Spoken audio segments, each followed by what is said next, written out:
everybody. I'm Irene, and I'm pleased to host today's meeting. And so I'd like to introduce today's panelists and invite them to come up. So first, Larry Tesler. Ian, where are you? Oh, right here. Come on down. And Sarah Khoury. And Fred Gilbert. And I'll go into a little bit more detail about who everybody is and what they've done and how I knew them. So I'm pleased to say I have personal relationships with all but Ian. Well, we're LinkedIn buddies now. Yeah, now we're LinkedIn. Happened yesterday. So Larry, as many of you may know, is has influenced everything that we do on the computer, really. Started out in Xerox PARC, was it? And it's kind of in the middle. Figured out, so you know how graphical user interfaces are for word processors. Like Larry basically invented that and designed that. Went on to Apple and led a user interface and design for Lisa, Macintosh, Newton, right? Not Macintosh. No? You led the Advanced Technology Group in the heyday, the good years. Yeah. And Larry also came on and joined Yahoo after I left as VP of User Experience. Larry came on and took that role, and the team was in great hands after that. Ian's at Salesforce, right? I am. And I understand that your superpower is that you're incredibly effective as a leader to rally the troops, and that you have a great sense of humor. Your reputation precedes it. Wonder how. Sure. And Sarah is now at Walmart. She and I met each other for the first time in 2007 through a mutual friend, and she was at Bank of America at that time. And I think one of Sarah's superpowers is this ability to help rally everybody together to create a vision for very large, slow-moving companies, which is no easy task. So, and you may have read her article in the last issue of UXPA, and if not, you should check it out. It's very inspiring. Thanks. And Fred Gilbert runs user experience for Google+, and I'm proud to say that I hired him, or we hired him at Google. Thank you, Irene. Rock star person, and just came straight out of school, and now he's running this massive design team and doing amazing things. So looking forward to hearing from all of you on this panel. So today's theme for the panel is past, present, and future of UX. So we're going to start with the past. I'm going to ask you guys, how did you initially get started in your careers in user experience? And just to give you guys some context, like back when several of us were in school, like you could not major in human-computer interaction or things like that. I mean, Fred, you could, probably by that time, not even then. I mean, I remember I had to make it up as we went along. You were a math major, Larry, right? Mm-hmm. And Ian, you majored in film, Sarah in graphic design, and Fred in interaction design, right? Yeah, And grad school in grad interaction school. and then economics for undergrad. Yeah, so very diverse backgrounds. Mine was in electrical and computer engineering. So how did you guys make that transition? How did you discover this field and move into it? So we'll just start down the line, maybe? I got into it in 1961 or something like that. I was that's when I learned to program in 1960 in high school. And I thought it was just way too complicated. There had to be an easier way to do it. I won't go into all the details of what you had to do in those days, but it was ridiculous. And then when I came to Stanford and started using the computers there, and a couple of the students had done an animation program to do football halftime card stunts. And it had a language to program the animations. And again, it was a ridiculously difficult language. But they heard me making some statements about how this all should be easier, and they said, okay, you can make this easier, and they gave me the software to maintain. So I learned pretty quick that you had to make software really reliable, otherwise you spend your whole life maintaining it. But I got together some of the users, the artists who were drawing the pictures for the animations, and did basically a participatory design with them, and watched them write stuff in the language and make mistakes, and discuss with them how to avoid those mistakes. And gradually it got easier and easier to use and became something that they could use without my help. So that's how I got started, and I continued it in consulting business I ran in the 60s. I did participatory design with a few of my customers, the ones who were willing. Cool. Pretty much an identical story. I tend to break rules and do things my own way. So I started playing in bands in high school. So my background is I was sort of semi-professional musician through college, playing in hardcore bands with like shaved head, mohawk, leather, the whole thing. And went to film school.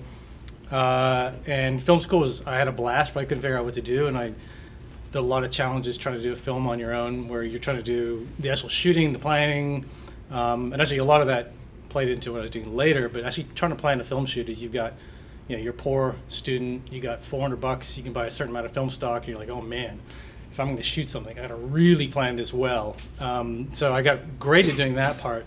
And then I heard about this crazy CD-ROM thing that was happening in California. And this is me, like, I went to school in Toronto and Montreal, and my girlfriend at the time had moved to San Francisco and was like, oh, you would love this stuff. The CD-ROM thing is going to be really huge. And I was like, yeah, sure, I'll defer film school for a year. Moved down to San Francisco, and I jumped in, and this company where Sarah and I actually worked together a while ago, and I jumped in as the digital guy. And they basically just said, we have all this video, all this audio, all this stuff. And I'm like, I'm a musician, filmmaker, whatever.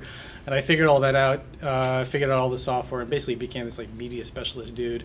But at that time, I kept looking at people like Sarah going, hey, that graphic design stuff's really cool. So I kind of self-trained to be a graphic designer for a few years, and then founded a studio with some friends who were from that CD-ROM company. And from there, basically learned UI on the job over the course of 3 years by doing what I still do today, which is people ask ridiculous requests. They're like, can you do? And my response generally is, sure. If I can't, we'll figure it out. And back in the day, we were doing things like, some of the stuff we joke about now is I've done basically hand coding virtual reality markup language for 3D spaces for augmented animated like avatar chats. And that was back in '96. So there are things, people just like, they would come to us and were like, we don't know how to do this. Could you guys figure this out? And we would do that. So the transition essentially was from film and storytelling through just doing the visual side of things, and then just realizing that visual and the storytelling, the people stuff all came together. And I still kind of feel like a filmmaker, but I do software. So, Nice. Thank you. Yes, Ian and I worked together in Mill Valley in a little startup that was the Wild West of what can you do this, can you do that, and we just kind of figured it out. I got started in interactive design when I was in graduate school, actually at Art Center College of Design, and I was pursuing a thesis that addressed the environmental impact of design. I finished my undergraduate degree, and I felt kind of constrained by 2D design, and I didn't really want to commit to a career in 2D design, but I didn't really know what I wanted to do. And I thought it was more like product design or industrial design, so I was at Art Center. And one of my advisors was from MIT and was talking about this interactive design thing. Their tools at that point were really limiting from what you could do as a really talented designer with SuperCard or HyperCard or Director. So those are some of the tools that we had to work with to experiment and prototype ideas early on. But that's how I got into it, and I worked for startups in Los Angeles like Synapse Technologies or Voyager to get started out, and came up to the Bay Area to work at this little software company, little startup, where it was a great experimental platform for building things, but there wasn't a lot of rigor in the design process. So I brought a traditional background in design to that environment and some rigor about how to solve problems with design thinking. And as I mentioned, now I play more of a strategic role at companies and apply design thinking to strategy. So how do we put all of the kind of atomic level experiences a company can deliver into an ecosystem that makes sense? How do you create some order in that ecosystem that customers can kind of learn and value as it becomes better and better synthesized? My story is more of one of fighting against my nature, and also fighting for what I really wanted. I'd say that, so my mom's Chinese, and like all Chinese kids, I was supposed to be a doctor. But I love to draw, and all just growing up, I was just drawing my own comic books and everything. And so when I went to undergraduate, I couldn't pursue kind of what I wanted, which was to go into graphic design. because certain expectations and things. So I was like, oh, I'll go get into health. Eventually I graduated with economics, but during that whole time I discovered Photoshop, and I started playing around Photoshop a lot. In about 95, I was doing lots of local places graphic design, posters and such. And eventually I was starting to pick up Major League Sports team stuff. And those companies started wanting me to do their web stuff. So I was like, okay, I'll do the web stuff too. That eventually led me to a couple startups, and then the .bomb happened. And I was kind of left with nothing because I had no degree actually in it, and they were only looking for people with degrees. And I started like doing other stuff, 3D work, and then actually movie special effects work. Oh, cool. And then I had a certain kind of family event that was really bad, and brought me back to living with my parents and everything. And one of the guys who I was a family friend was like, hey, you've got all these skills, 3D special effects, graphic design, you've worked on websites, you should go to Carnegie Mellon. I'm like, okay. So I applied to Carnegie Mellon, and eventually through a series of events I got in. I actually accidentally ended up in the design school when I thought I applied to the HCI school. Totally different story. Was the form badly designed? It actually was. There was a checkbox at the end of the form. It's a hanging check. And it said, it was like you fill out the same form. It's like you click this box that says, interaction design, and then the one below it was human-computer interaction design. I'm like, oh yeah, I'm interaction design. Click that box, and I didn't realize that was the difference between the School of Engineering and the School of Design.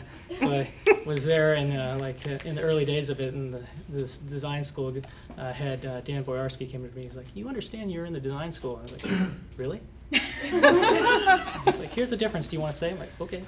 But part of the kind of the fighting was like going back and getting my GRE done and all these other things to try to get into school. They only accepted 7. And so I was pretty lucky to get in there. But then Google came during it's 2-year program, so during the middle of the 2-year program, you have an internship, and I tried to get into Google, and they basically said no. They looked at everybody else on my team, and they gave certain people interviews, but not me. That's because you were in the interaction design program. There's a problem. And so what I did was I waited outside of the booth till the guy was done interviewing other people. I said, hey, you got time for another one? And eventually got my way into that interview, and they passed me through from, it was a tough interview. The guy sat me down, and he was like, okay, no, here's a pen, here's a paper. Now you gotta understand, I just did an interview with Microsoft, and Microsoft was like, so how you doing? Yeah, tell me about yourself. I sat down with Google, and Google's like, here's a pen, here's a paper. Now I want you to look at Gmail, I want you to redesign it. Go. Oh, crap. So that redesigned it, and then I received a couple phone calls, got passed around, eventually got brought into the mobile internship at Google, and then I actually wrote a mobile app, which was a flash mob app, and got in Java, and then got hired that about a month later after my internship, and came back, and I've been working on, when I came back I was on the mobile team, so I helped one of 2 designers who did all the mobile maps that people use on their phones today from my location up through navigation. And then now I work on the Google Plus team where I'm the design director.